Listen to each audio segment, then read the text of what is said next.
నా పేరు డాక్టర్ స్వాతి. నేను ఏఆర్సీలో 1 ఇయర్ నుంచి పనిచేస్తున్నాను. సో ఇప్పుడు మనం గూడూరు సెంటర్ స్టార్ట్ చేసాం. ఎందుకు మెయిన్గా గూడూరులో సెంటర్ స్టార్ట్ చేసామంటే Andhra side, Telangana side, Telugu side చాలా తక్కువ ఐవీఎఫ్ సెంటర్స్ ఉన్నాయి. ఉన్నా అది సక్సెస్ రేట్ ఎలా ఉందో మనకు తెలియదు. ఏఆర్సీ ఏంటంటే ఇప్పుడు 14 సెంటర్లు ఉన్నాయి మొత్తం ఇండియాలోనే. తమిళనాడులోనే 12 సెంటర్స్ ఉన్నాయి. దీంట్లో సక్సెస్ రేట్ చాలా ఎక్కువ ఉంది. అందుకే గూడూరులో ఒక సెటప్ చేశాం. ఇప్పుడు ఇది చుట్టుపక్కల ప్రాంతాలందరికీ అందుబాటులో ఉండేలాగా. కాస్ట్ కూడా ఏం చాలా ఎక్కువ ఉండదు. ఇన్ఫర్టిలిటీ సెంటర్ అన్న వెంటనే మనం వెళ్ళిన వెంటనే టెస్ట్ ట్యూబ్ బేబీ ట్రీట్మెంట్ చేస్తారు అని ఏం లేదు. ఇప్పుడు ఏంటంటే ఫస్ట్ మేము ఎలా ఉంటామంటే పేషెంట్ కపుల్ రాగానే హస్బెండ్ వైఫ్ ఇద్దరు కలిసి రావాలని ఎక్స్పెక్ట్ చేస్తాం. ఎందుకంటే కొన్నిసార్లు హస్బెండ్ ఒక్కరే వచ్చినా లేకపోతే వైఫ్ ఒక్కరే వచ్చినా వేరే సైడ్ ఏదైనా ప్రాబ్లం ఉందా లేకపోతే హస్బెండ్ సైడ్ ప్రాబ్లం ఉందా అని తెలియదు. సో ఇద్దరు కలిసి వస్తే ఇద్దరు సైడ్ హిస్టరీ తీసుకొని ఎవరి సైడ్ అయినా ప్రాబ్లం ఉందా లేకపోతే ఏదైనా నెగిటివ్ హ్యాబిట్స్ ఉన్నాయా, స్మోకింగ్, డ్రింకింగ్, లేకపోతే ఏదైనా వేరే ప్రాబ్లమ్స్ ఉన్నాయా, బీపీ, షుగర్, థైరాయిడ్, అవన్నీ చూసుకుంటాం. అవి చూసుకొని అప్పుడే ఇద్దరికి కౌన్సిలింగ్ ఇస్తాం. ఏంటంటే ఒకరికి కౌన్సిలింగ్ ఇస్తే ఇంకొకరికి అర్థం కాదు ఏం చేయాలి అనేది. సో ఇద్దరికి ఒకటేసారి కౌన్సిలింగ్ ఇచ్చి కొన్నిసార్లు కౌన్సిలింగ్లోనే వాళ్ళకి అర్థమైపోద్ది, ఓహో మేము ఇలా చేస్తాం, సో ఈ పద్ధతులు పాటిస్తే మాకు కరెక్ట్గా ఉంటుంది. లేకపోతే ఏదైనా నెగిటివ్ హ్యాబిట్స్, స్మోకింగ్, డ్రింకింగ్ ఎలా ఉంటే అవి తగ్గించుకోవాలని, లేదు షుగరు, థైరాయిడ్ అలా ఉంటే కూడా మేము ఫస్ట్ అవి టెస్ట్ చేసి అవి తగ్గించేలాగా చూస్తాం ఇద్దరికి, హస్బెండ్, వైఫ్కి. ఇంకోటి ఏంటంటే ఇక్కడ ట్రీట్మెంట్ ఇద్దరికి ఒకటేసారి చేసాం. ఫస్ట్ వైఫ్కి ట్రీట్మెంట్ చేసి తర్వాత హస్బెండ్కి ట్రీట్మెంట్ చేసి తర్వాత మనం ప్రొసీజర్ స్టార్ట్ చేసేదని. అందుకే ఇద్దరికి ఒకటేసారి ఇవాల్యుయేట్ చేసి ఏం ప్రాబ్లం ఉందో అనేది చూసి ఒకటేసారి ఇద్దరికి ట్రీట్మెంట్ స్టార్ట్ చేస్తాం. ఫస్ట్ మనం ఏంటంటే నేచురల్ ట్రై చేయడానికి ఎలా ఉంటుందంటే ఇద్దరు కపుల్ వచ్చిన తర్వాత వాళ్ళ ఏజ్ చూడాలి. మనం వయసు చాలా ఎక్కువ ఉందా, లేదు 30 సంవత్సరాల వయసు అయింది, పెళ్ళయి కూడా 4-5 సంవత్సరాలు అయింది, ఇంకా ప్రెగ్నెన్సీ రాలేదు అన్న వాళ్ళకి ఏంటంటే మనం కొంచెం యాక్టివ్ ట్రీట్మెంట్ ఇవ్వాలి. అంటే వాళ్ళకి కొన్ని ఎక్కువ నెలలు అడ్జువెంట్స్, టాబ్లెట్స్ న్యాచురల్గా ట్రై చేయాలి అని చెప్పలేవు. ఫస్ట్ చూసి సరే ఏజ్ ఎక్కువ ఉంది, సరే మీకు అండం విడుదలయ్యే శక్తి ఉందా లేదా, ఎన్ని ఉన్నాయి ఎగ్స్ అనేటివి, ఫాలికల్స్ అనేటివి అని స్కాన్లో చూస్తాం. ఇద్దరికి ఏదైనా ప్రాబ్లం ఉందా అని ఇద్దరికి చూస్తాం. హస్బెండ్ సైడ్ వచ్చి కణాల ఏమైనా లోపం ఉందా అది చూసి దాన్ని బట్టి మేము కౌన్సిలింగ్ ఇస్తాం. ఏజ్ ఇప్పుడు 30 దాటింది, ఎక్కువ సంవత్సరాలు అయింది, పెళ్ళి అయింది అంటే ఇప్పుడు న్యాచురల్ కూడా ఎక్కువ నెలలు ఇంకా లేకపోతే 1-2 సంవత్సరాలు న్యాచురల్ ట్రై చేయడం కూడా కరెక్ట్ పద్ధతి కాదు.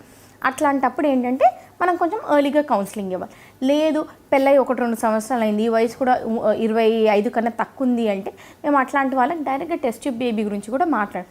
అట్లాంటి వాళ్ళకి ఏంటంటే చిన్న ప్రాబ్లమ్స్ ఉండొచ్చు, లేదు థైరాయిడే ఎక్కువ ఉండి తక్కువ ఉండొచ్చు. అట్లాంటి వాళ్ళకి మనం వెంటనే ట్రీట్మెంట్ స్టార్ట్ చేసి థైరాయిడ్ ట్రీట్మెంట్, లేదు షుగర్ ప్రాబ్లం ఉంటే షుగర్ ట్రీట్మెంట్ ఇచ్చి ఒకసారి స్కానింగ్ చేసి ఏమైనా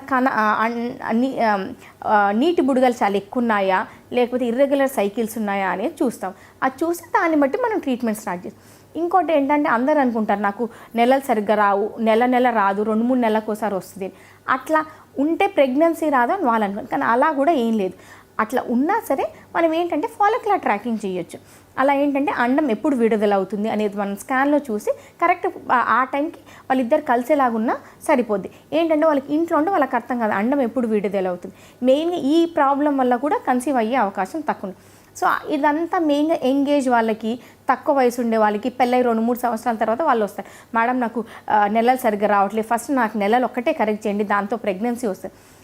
అప్పుడు మేము ఎక్స్ప్లెయిన్ ఏం చేస్తామంటే లేదమ్మా మీకు నెలలు కరెక్ట్గా చేయటం అనేది కాదు, అండం ఎప్పుడు విడుదలవుతుంది అనే స్కాన్లో చూసి దాన్ని బట్టి మనం ట్రీట్మెంట్ ఇచ్చినా కన్సీవ్ అయిపోతుంది. అట్లాంటి వాళ్ళకి ఏంటంటే ఉత్త స్కానింగ్ ఒకటే కాకుండా మేము ఇచ్చే అడ్జువెంట్స్, ఆ అడ్జువెంట్స్ అంటే ఫెమ్క్యూర్ అనే ట్యాబ్లెట్స్ ఉన్నాయి, మీ husband side sperm cure tablets.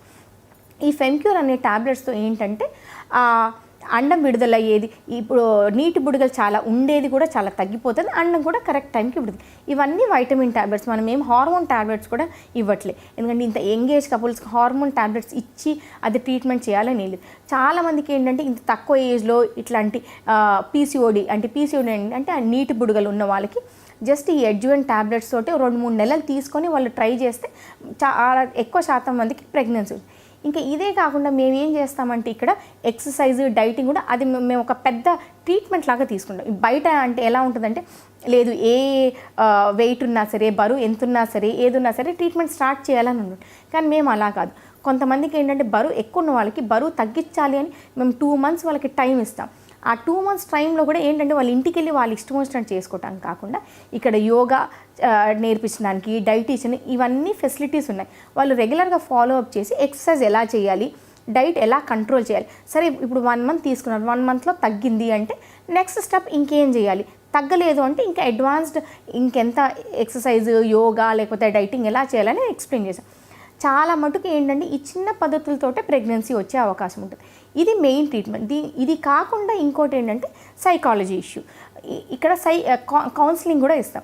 ఏంటంటే అది మెంటల్ డిస్టర్బెన్స్ అని మనం అనుకోద్దు. కొంతమందికి ఏంటంటే వాళ్ళు చాలా ఎక్కువ స్ట్రెస్ అయిపోతారు. స్ట్రెస్ అయిన దానివల్ల కూడా వాళ్ళకి ఆ స్ట్రెస్ ఫ్యాక్టర్లో కణాలు తగ్గిపో ఉండొచ్చు, లేకపోతే వాళ్ళకి సరిగా కాంటాక్ట్లో కూడా ఉండకపోవచ్చు. అట్లాంటి వాళ్ళకి ఏంటంటే కౌన్సిలింగ్ బాగా ఇస్తాం. లేదమ్మా ఈ స్ట్రెస్ తగ్గించుకోవాలి, లేకపోతే ఇలా ఉండాలి, అలా ఉండాలి, ప్రెగ్నెన్సీ రాలేదు అంటే అదొక జబ్బు కాదు.